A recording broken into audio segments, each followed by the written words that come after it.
My dear students, Dr. Ashfaq over here, and as you are well aware, I have authored books for NEET PG, NEET DM, NEET MCH, as well as some of the books for USMLE examinations, MRCP examinations, and my lectures would be intended to get you right on the top there for your next examinations, DM examinations, MCH examinations, MRCS, MRCP, USMLE examinations. I hope my videos will benefit you a lot. I will be presenting my things in a very easy, simple and palatable form for you. Wish you good luck for your exams. Thanks a lot. Our topic of reference today would be liver, and as far as liver is concerned, we would be dealing the liver from a perspective of an MBBS student, from a perspective of your NEET PG examinations, from a perspective of a hepatobiliary surgeon. So the liver, and we will be dealing with the surgical anatomy of the liver, the relations, blood supply, applied aspects, and important medical and surgical conditions related to the liver. Now, as far as liver is concerned, it happens to be a gland, and it happens to be a large gland, and it is a friable gland and almost reddish brown in color. So as far as the liver is concerned, you can well appreciate over here the reddish brown color of the liver. And as far as weight is concerned, 1300 to 1600 grams would be the normal weight of the liver. And it occupies what quadrants? It occupies the right hypochondrium or the right upper quadrant of the abdomen, the left hypochondrial quadrant of the abdomen, as well as the epigastric area. Basically, if we have a look at the liver over here, this is the right lobe of the liver and this is the left lobe of the liver. So these are the two lobes of the liver which you can just well appreciate. Now, as far as we will be dealing with the more detailed anatomy of the liver ahead, but over here you remember the two lobes, the right lobe and the left lobe. And in addition, you have to remember that the liver has got surfaces. How many surfaces? It has got 5 surfaces. The anterior surface, the posterior surface, the inferior surface, the superior surface, and the right surface. So this would be the right surface, this would be the superior surface, this would be the inferior, this would be the superior, and this would be the inferior. So these are the 5 surfaces which the liver, we will appreciate that in our future slides as well. So these are 5 surfaces of the liver. Now, as you can appreciate, the right lobe is larger than the left lobe. And now, what divides the liver? The liver is divided anteriorly by a ligament which we give the name as falciform ligament. So this is the falciform ligament which divides the liver anteriorly into 2 lobes. This is the right lobe and this is the left lobe. Now, this is the posterior inferior surface of the liver, and anteriorly you will be having the anterior abdominal wall, the xiphoid process for the anterior relations of the liver. As far as the posterior inferior relations of the liver are concerned, we dealt with the right lobe and the left lobe. But in addition, we have got 2 more lobes. As you can see over here, this is the inferior vena cava. This is the big vessel which is present over here, and this is the fissure for the ligamentum venosum. So this is the fissure for the ligamentum venosum, and this is the hilum of the liver which we give the name as porta hepatis.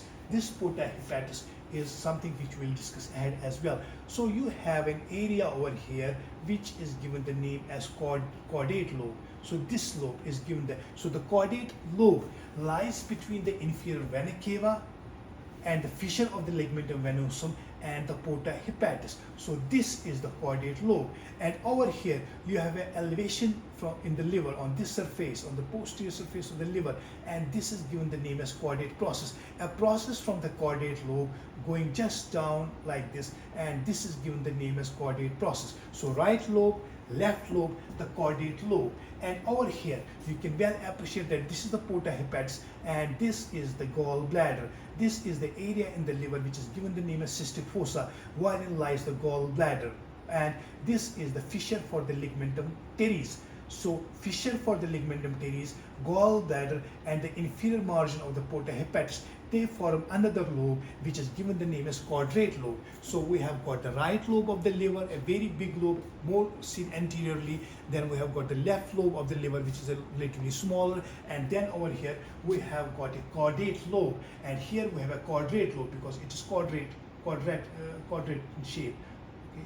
this thing. So you have to remember how the caudate lobe is formed and how the quadrate lobe is formed. Now, this is one point about the lobes of the liver, and you can well appreciate that we have the fissure for the ligamentum teres. So here's a ligament which is given the name as ligamentum teres, for which we have a fissure inferiorly, and here we have a fissure for another ligament, ligamentum venosum, in addition to the falciform ligament anteriorly. So three ligaments attached to the liver. In addition, I go back over here, you have something which is given the name as coronary ligament. So this is not a ligament which is just attached to the heart, because coronary would invariably mean something attached to the heart. So this is given the name as coronary ligament. And over here we have this ligament, which is the left triangular ligament, and this is the right triangular ligament. So many ligaments which form a part of the liver. So you have to remember these ligaments in relation to the liver, in addition to what I just discussed, the falciform ligament anteriorly. Now, you can have a look over here. You have this area, and this area over here is the esophageal area. So what are the important relations present posteriorly and inferiorly? So over here, this is the area for the esophagus, and over here, this is the area which is given the name as gastric area. So this is the gastric area, the area for the stomach, and over here we have the colic area. So this is the area for the colon, and this is the duodenal area. This is the area for the kidney, the renal area, and this important area is given the name as Beer area of liver. Liver has got many areas which are not covered by peritoneum, and these are given the name as Beer areas. And what are the Beer areas? This is the main Beer area. This is the main Beer area of the liver, which you can well appreciate on the posterior surface of the right lobe of the liver. So this is the main Beer area of the liver. We have a small area over here which lies above the renal area, which is the suprarenal area. So the relations of the kidney posteriorly and inferiorly are the esophagus, or the stomach, or the colon, or the kidney, or the adrenal, or the suprarenal, and the duodenum. And this is the cystic fossa over here, or the gallbladder. As far as the Beer areas is concerned, this is the main Beer area, and over here the inferior vena cava just covers the liver, while the peritoneum is not attached. The second Beer area, and the third area is here, the fissure for the ligamentum venosum. It also does not have the peritoneum covered with it. And fourth is the gallbladder area, and these areas are not covered with peritoneum, and they are given the name as Beer areas. Now, as far as the porta hepatis is concerned, I go back over here. This is the area of the porta hepatis. The porta hepatis is the hilum of the liver, and herein the structures enter or exit from the liver. And what are the structures which enter or exit, which pass to the porta hepatis? They are the hepatic ducts, the bile ducts, then the hepatic artery and the portal vein. And the arrangement of the structures from forward to backwards is duct, artery, vein. Hepatic ducts, hepatic artery, and portal vein. So portal vein lying more posteriorly. So this is the arrangement of the structures at the porta hepatis. I go back to over here. So you have this thing. We have got the, as I just mentioned, this is the porta hepatis over here. You have got the common hepatic duct, the hepatic artery, and the portal vein lying posteriorly. So this is the arrangement of the structures at the porta hepatis. Very important. And the margins of the porta hepatis, give rise or attachment to the lesser omentum, and from here arises the lesser omentum, and which is basically from the lesser curvature of the stomach and attaching itself to the margins of the porta hepatis. That is something about the porta hepatis. Now, as far as the vascular supply of the stomach is, of the liver is concerned, you have to remember that liver is one organ in the body in which the predominant source of blood supply is not an artery, it is the vein. And you have this very important vein we have discussed so many times, the portal vein. The portal vein, hepatic portal vein. This is the portal vein. It is formed by the union of the superior mesenteric vein and a vein from the spleen. Splenic vein joins the superior mesenteric vein, and it forms the portal vein. And portal vein is important because it supplies almost 90 to 95% of the blood supply to the liver. A minor part of blood is from the hepatic artery. That's very important. So the predominant source of blood supply to the liver is the portal vein. Point quite frequently asked, and portal vein forms an important source of blood supply to the liver. And as you are well aware, in the portal vein we have the portosystemic anastomosis, because the portal vein carries blood from the gastrointestinal tract, it carries blood from the pancreas and other glands, and we have the anastomosis of the portal vein with the systemic veins at multiple places, which we give the name as portosystemic anastomosis. But over here we will not be just going with the portosystemic anastomosis. The only point to be remembered by you is the portal vein, which forms the predominant source of blood supply to the liver. And then in the liver there's the mixture of the blood. We have the hepatic sinusides, which you can appreciate in histology of the liver. Now, sometimes asked what is Galler's triangle, and over here you can well appreciate this thing. This is the inferior margin of the liver, and over here this is the cystic duct, and this is the common hepatic duct. This form a important area which is almost triangular in shape, and this is given the name as Galler's triangle. A triangle of academic importance, very frequently asked by the examiner. So this is the Galler's triangle, and in here you have the right hepatic artery as a content.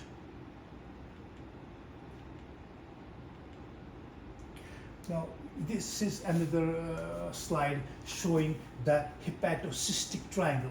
The Galler's triangle is also given the name as hepatocystic triangle because there is the liver which forms the boundary of the Galler's triangle. There is the cystic duct, and this is over here the common hepatic duct, which forms the other margin of the triangle.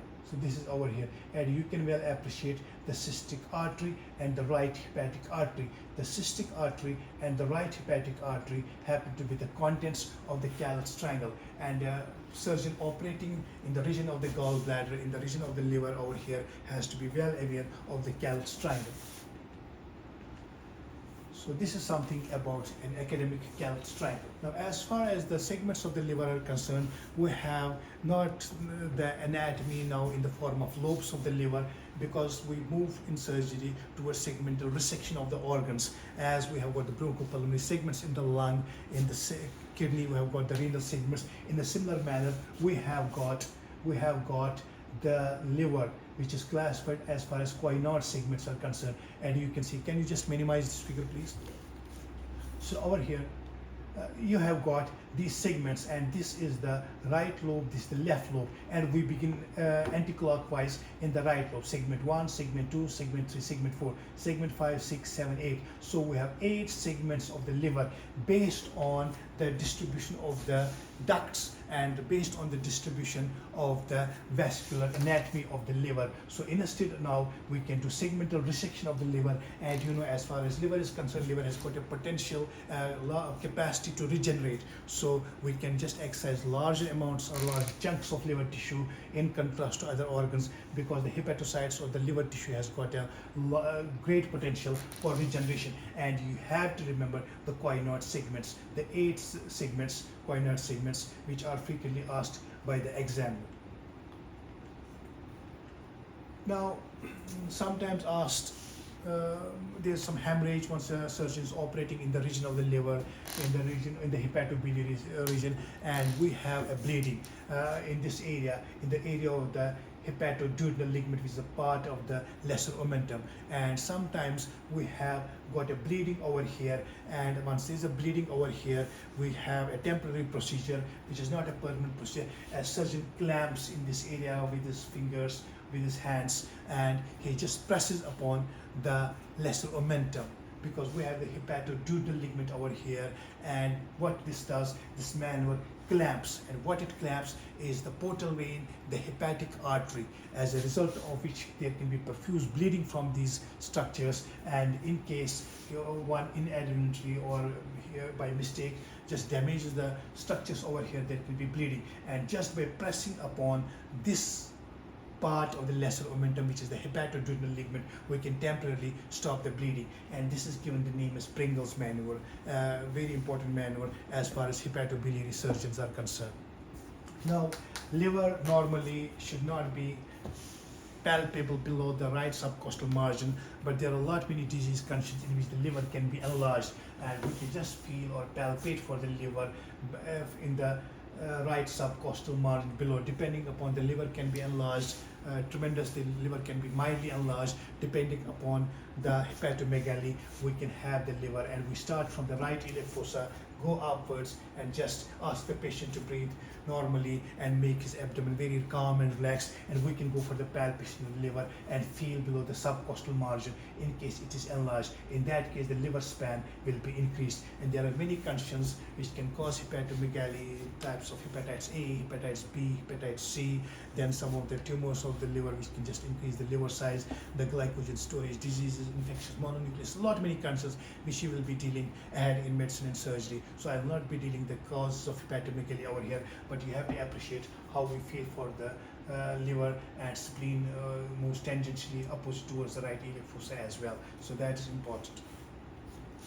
Now, liver is important as far as some diseases concern the liver, hepatitis A, B, C, D. Many we will read that in pathology. And one important thing you have to remember that sometimes there can be nodules on the surface of the liver, which is called as cirrhosis. So this is a typical picture of cirrhosis of the liver, and cirrhosis can occur due to multiple conditions, and alcoholic cirrhosis is one of them. So consumption of alcohol on a chronic basis can cause cirrhosis of the liver. Just for academic purpose for you people, you can just have a look how the cirrhosis of a liver looks like, because you can have these image-based questions in your examinations, and a picture of the liver like this would be given, and you will be asked what it means.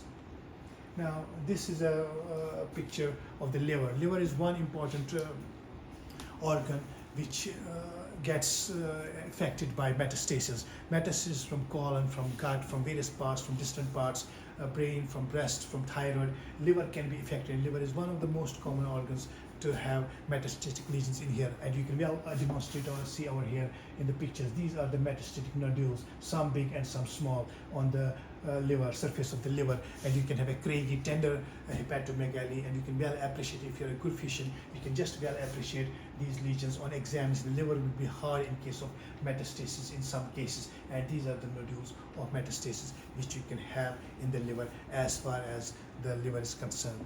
So these are some of the important facts you have to remember about the liver, more so about the surgical anatomy of the liver and the relations, the bare areas of the liver, the portal vein and the vascular supply, in addition to the surfaces, the relations, the weight, the size, and the dimensions of the liver. So this is something you have to remember, and I hope this class will be helpful to you. Thanks a lot.